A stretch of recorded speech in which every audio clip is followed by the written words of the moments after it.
What's up, everybody? Welcome to another Let's Play WWE 2K14. I'm one of your hosts, Greg Miller, alongside my Italian meatball, Brian Altano. All right, Brian. So we've been doing these Let's Plays all week. Yes, we have. We've been theming them around Hell in a Cell. Yesterday we had the Sheamus one go live. That was great. Then we previewed 2 matches the days before that. Now we're ending the week with 2 classic Hell in a Cell matchups where I'm going to try to change history. First up, CM Punk versus The Undertaker. The Phenom, they call him. You remember The Undertaker? Yeah, did they call him the Phenom? Yeah. Okay. This match has happened before. CM Punk versus Undertaker. And of course, Undertaker wins. Undertaker's like, it's one of those things where, in reality, I think, Mick Foley is the man who made Hell in a Cell so popular. Right. But Undertaker is the one who's been, I think, in more of them probably nowadays. And he always has, like, he's the Phenom. He's got to win. He's undefeated at WrestleMania. Yeah, Mick Foley is basically permanently scarred from these, types of matches. Yeah. But The Undertaker is immortal, so it's okay. He can power through it. I love that The Undertaker, is just like, still going. Yeah. Still going. Yeah, like, I don't and he takes that. Well, he takes a lot. I mean, like, he's allowed to take time off, you know what I mean, to rest up, then come back to WrestleMania and lay in keep his alive. coffin. Yeah, lay in his coffin. Wait for the afterlife. Wait for the urn to get relifted.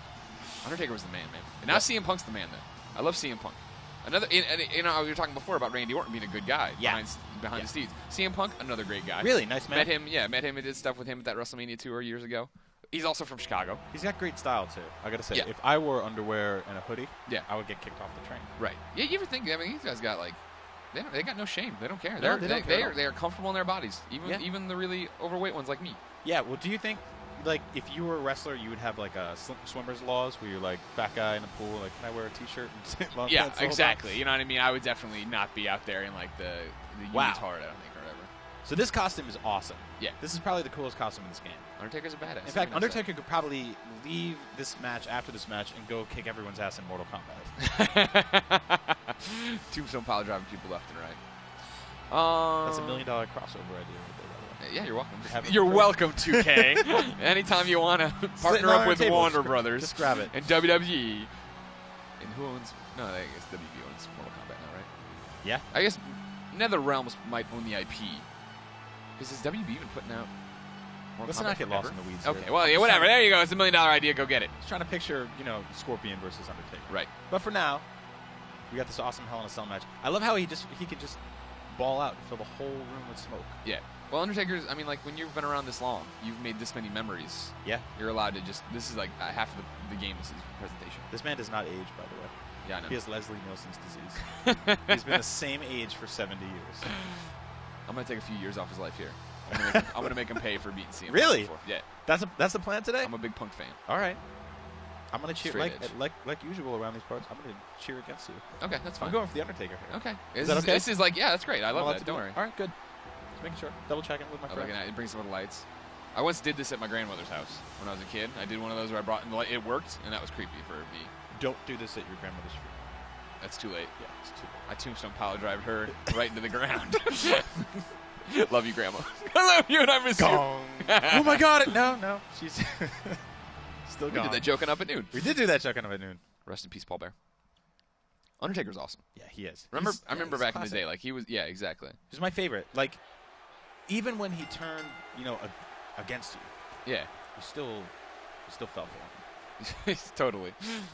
Yeah, Kane in there. But like for me, it was like the one that I always remember back to is the.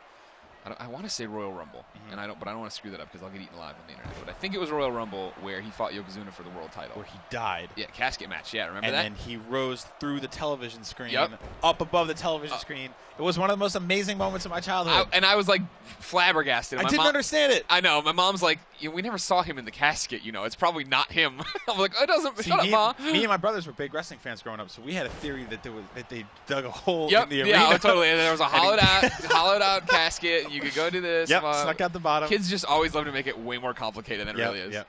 The reality is that there was another guy that looked like him who probably just got the... Well, and then like that was the thing is like that. So so Yokozuna totally cheats.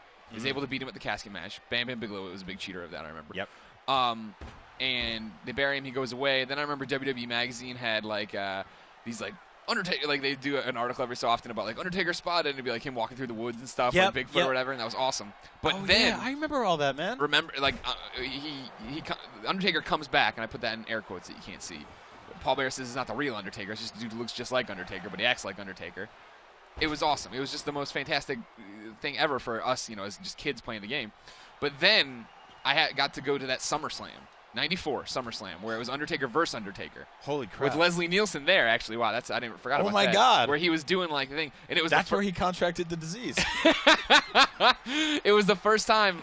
It was the first sporting event in the United Center ever, and so we got to go. And my dad went off work. Mom went off work. They took me. We ordered our tickets. We were on the floor. Not like up by the banner, you know what I mean? Right. But we got to take a limo to it and stuff. It was like, oh my God, it blew my. It was like such a great thing for like little Greg Miller. You know that what is I mean? fantastic. Yeah, and like Macho Man walked by us at one point because he like did his little. It was when he was still just like an announcer now.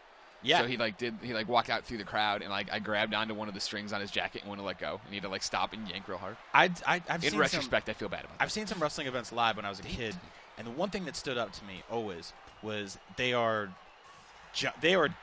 Oh yeah. Like it's not even like, man, that guy looks big on TV. He is like a literal giant.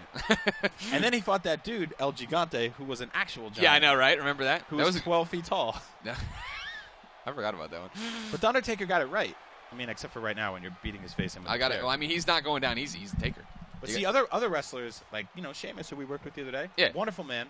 He has to really hurt himself to take a few months off, right? The Undertaker, he wrote it in his contract. He could just fake death. Take the whole year off, go hide in a magazine like Waldo for a couple of pages, come back with a nice tan, wash that tan off. You can't have that. You can't be Taker and have that tan. No, you can't. You can't get sun in a funeral home. Remember when he was American Badass for a few years? Yeah, that was weird. Yeah, but he came out to Kid Rock, which was awesome. That was very weird. I don't think about those times. What I loved about that was it was one of the few times like me and my friends things actually came true where we're like, WWE had been teasing something. We're like, oh, Taker's coming back, and the one friend was like, no, he's not. And then he comes out on that motorcycle at the end and just obliterates everyone. Yeah, I love that. Go to sleep, Taker. We're putting you down, old school style. Not really old school. But there you go. Don't you dare. Don't you dare. Really? The Job Squad. Well, he kicked out, apparently. Good. We have the sound off. I didn't think he kicked out. He must have used the comeback. Oh, we can't just sit here for 20 minutes talking about how wonderful The Undertaker is and then just beat his ass with a chair and pin him at first. Oh, God, this is bad. Oh, legend. Oh, my God, Brian, this is there bad. There you go. Suck it, Greg. Oh, my God. I won't even give him a 2 count. This is Hell in a Cell, brother. This is ridiculous. You look like a dwarf next to Undertaker. Well, don't let CM Punk hear you say that. I know, he's probably 4 feet taller than me. All right, hit my comeback for you, Brian. I'm not happy about this.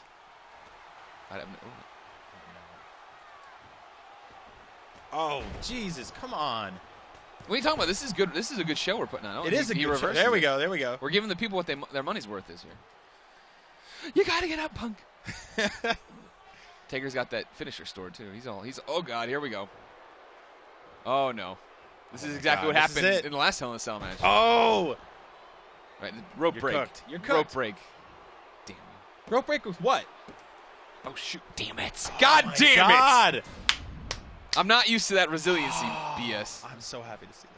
You finally get to see me lose. I can see you lose. I can see Undertaker win. I'm a happy boy. These are all the ducks in a row. We put on a good show for you in the end, I guess. You got the chair shots, then you got the choke slam, the comeback, the failed comeback, go to sleep in there. Oh, man. Well, the next one's going to be Triple H. That's the next one we're reliving. Triple H versus Undertaker. That's another great era right there. See if Triple H can undo history here, because I couldn't do it to CM Punk. CM Punk, I'm sorry I failed you. All the CM Punk fans, I'm sorry I failed you. All the Undertaker fans, I hope you're happy. It's hard to beat the dead man. Hard to beat the dead man. We did it. Hard to beat the streak. Ladies and gentlemen, this has been a Let's Play WWE 2K14 commentary with me, Greg Miller, and my Italian meatball, Brian Altano. We will be back tomorrow with the final one for our Hell in a Cell week. It will be Undertaker versus Triple H. We hope you'll join us. I hope I don't make a fool of myself again on the internet. I hope you do. Yeah, shut up, Brian.